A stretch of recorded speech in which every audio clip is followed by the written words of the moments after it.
7. Amy's Valley of Humiliation. "That boy is a perfect Cyclops, isn't he?"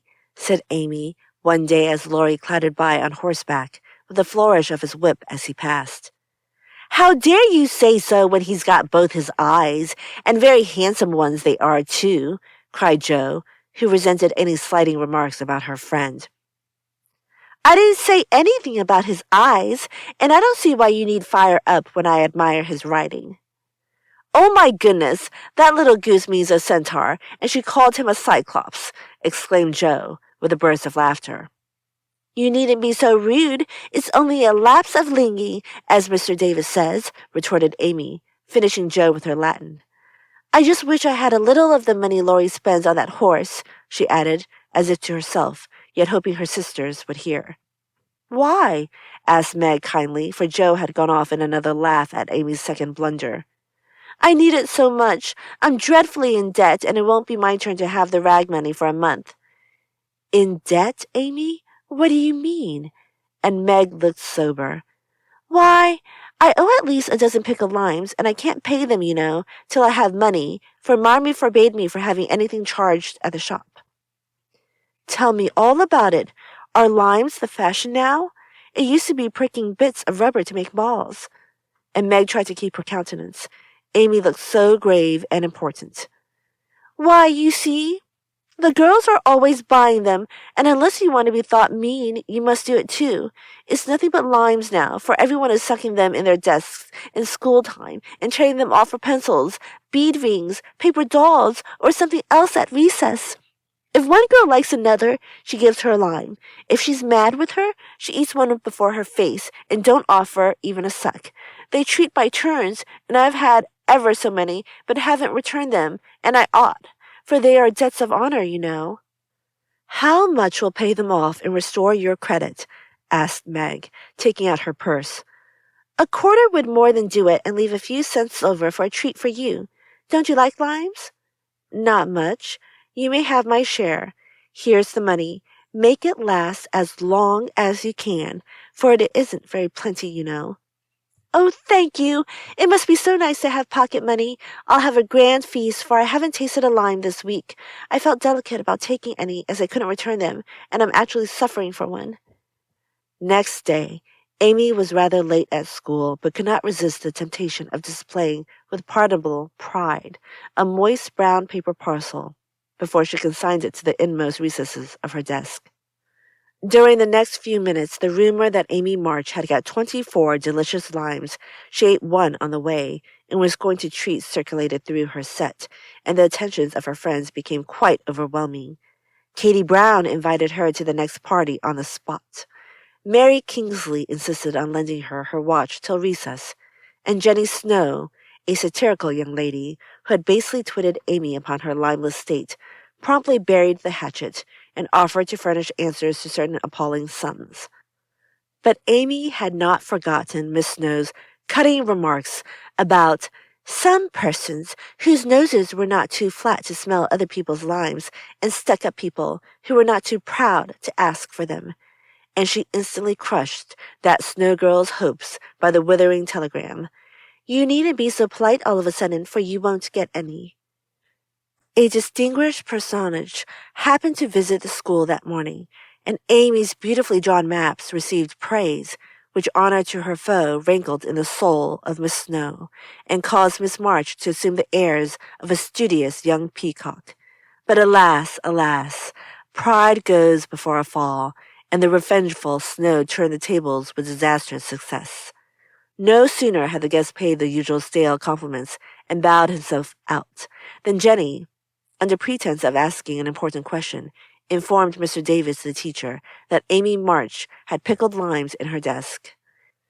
Now Mr. Davis had declared limes a contraband article, and solemnly vowed to publicly rule the first person who was found breaking the law. This much-enduring man had succeeded in banishing chewing gum after a long and stormy war, had made a bonfire of the confiscated novels and newspapers, had suppressed a private post office, had forbidden distortions of the face, nicknames, and caricatures, and done all that one man could do to keep 100 rebellious girls in order. Boys are trying enough to human patience, goodness knows, but girls are infinitely more so, especially to nervous gentlemen with tyrannical tempers and no more talent for teaching than Dr. Blimber. Mr. Davis knew any quantity of Greek, Latin, algebra, and ologies of all sorts, so he was called a fine teacher, and manners, morals, feelings, and examples were not considered of any particular importance. It was a most unfortunate moment for denouncing Amy, and Jenny knew it. Mr. Davis had evidently taken his coffee too strong that morning. There was an east wind which always affected his neuralgia, and his pupils had not done him the credit which he felt he deserved. Therefore, to use the expressive if not elegant language of a schoolgirl, he was as nervous as a witch and as cross as a bear. The word limes was like fire to powder. His yellow face flushed, and he rapped on his desk with an energy which made Jenny skip to her seat with unusual rapidity. "Young ladies, attention, if you please!" At the stern order the buzz ceased, and 50 pairs of blue, black, gray, and brown eyes were obediently fixed upon his awful countenance. "Miss March, come to the desk." Amy rose to comply with outward composure, but a secret fear oppressed her, for the limes weighed upon her conscience. "Bring you with you the limes you have in your desk," was the unexpected command, which arrested her before she got out of her seat. "Don't take all," whispered her neighbor, a young lady of great presence of mind. Amy hastily shook out half a dozen and laid the rest down before Mr. Davis, feeling that any man possessing a human heart would relent when that delicious perfume met his nose. Unfortunately, Mr. Davis particularly detested the odor of the fashionable pickle, and disgust added to his wrath. "Is that all?" "Not quite," stammered Amy. "Bring the rest immediately." With a despairing glance at her set, she obeyed. "You are sure there are no more?" "I never lie, sir." "So I see. Now take these disgusting things 2 by 2 and throw them out of the window." There was a simultaneous sigh, which created quite a little gust, as the last hope fled, and the treat was ravished from their longing lips.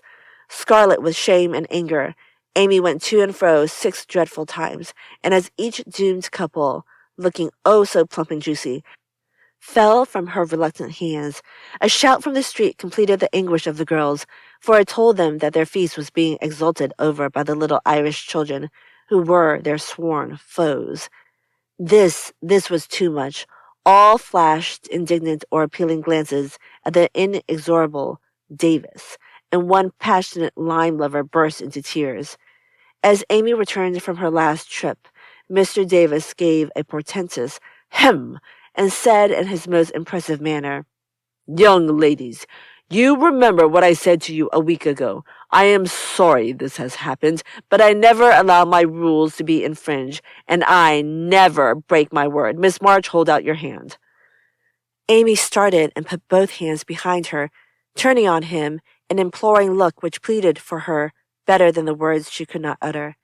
She was rather a favorite with old Davis, as of course he was called, and it's my private belief that he would have broken his word if the indignation of one impressible young lady had not found vent in a hiss. That hiss, faint as it was, irritated the irascible gentleman and sealed the culprit's fate.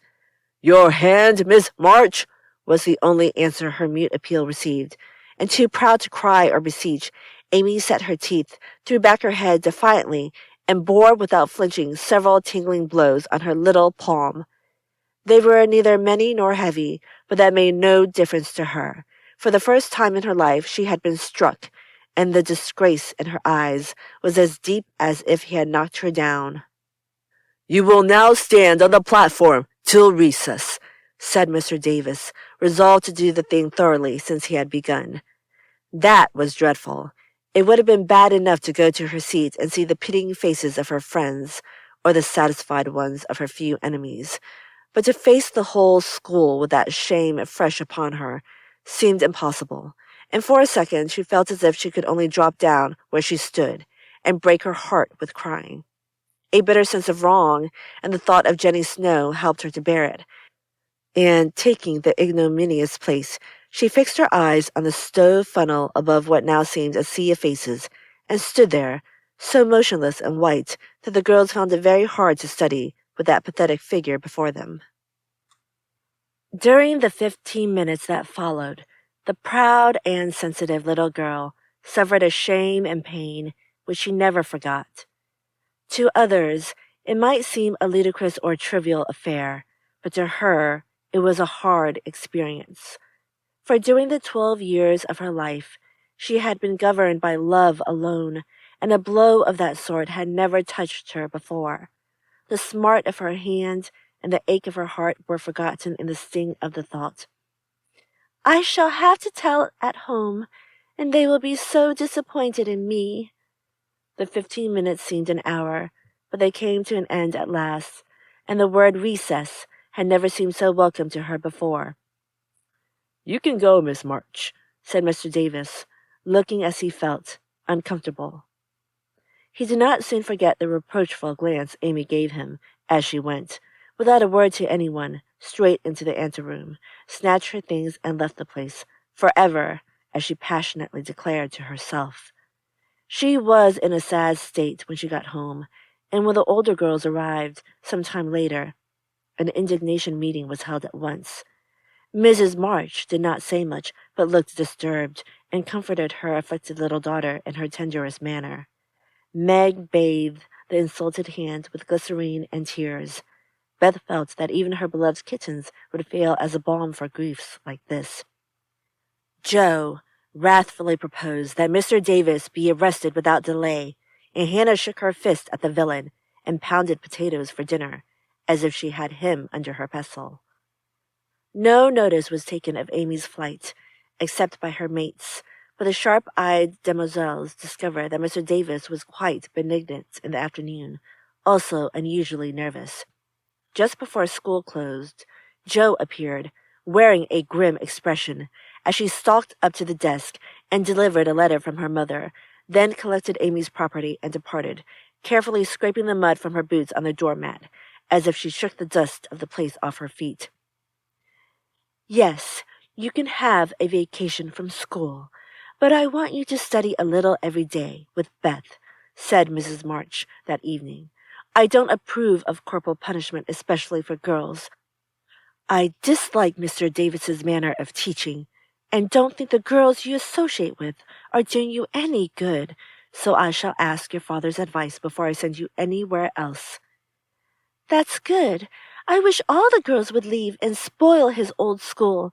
It's perfectly maddening to think of those lovely limes, sighed Amy with the air of a martyr. I am not sorry you lost them, for you broke the rules and deserved some punishment for disobedience, was the severe reply, which rather disappointed the young lady, who expected nothing but sympathy. Do you mean you are glad I was disgraced before the whole school? Cried Amy. I should not have chosen that way of mending a fault, replied her mother, but I'm not sure that it would do you more good than a milder method. You are getting to be rather conceited, my dear, and it is quite time you set about correcting it. You have a good many little gifts and virtues, but there is no need of parading them, for conceit spoils the finest genius. There is not much danger that real talent or goodness will be overlooked long, even if it is the consciousness of possessing and using it well should satisfy one, and the great charm of all power is modesty. So it is, cried Laurie, who was playing chess in a corner with Jo.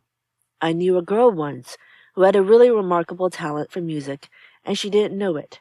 Never guessed what sweet little things she composed when she was alone, and wouldn't have believed it if anyone had told her. I wish I'd known that nice girl. Maybe she would have helped me. I'm so stupid, said Beth, who stood beside him, listening eagerly. You do know her, and she helps you better than anyone else could, answered Laurie, looking at her with such mischievous meaning in his merry black eyes, that Beth suddenly turned very red and hid her face in the sofa cushion, quite overcome by such an unexpected discovery. Jo let Laurie win the game to pay for that praise of her Beth, who could not be prevailed upon to play for them after her compliment. So Laurie did his best and sung delightfully, being in a particularly lively humor, for to the Marches he seldom showed the moody side of his character. When he was gone, Amy, who had been pensive all the evening, said suddenly, as if busy over some new idea, "Is Laurie an accomplished boy?"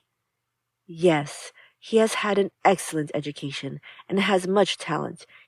He will make a fine man, if not spoilt by petting," replied her mother. "And he isn't conceited, is he?" asked Amy. "Not in the least. That is why he is so charming, and we all like him so much." "I see. It's nice to have accomplishments and be elegant, but not to show off or get perked up," said Amy thoughtfully. "These things are always seen and felt in a person's manner and conversation, if modestly used, but it is not necessary to display them," said Mrs. March. "Any more than it's proper to wear all your bonnets and gowns and ribbons at once, that folks may know you've got them," added Joe, and the lecture ended in a laugh.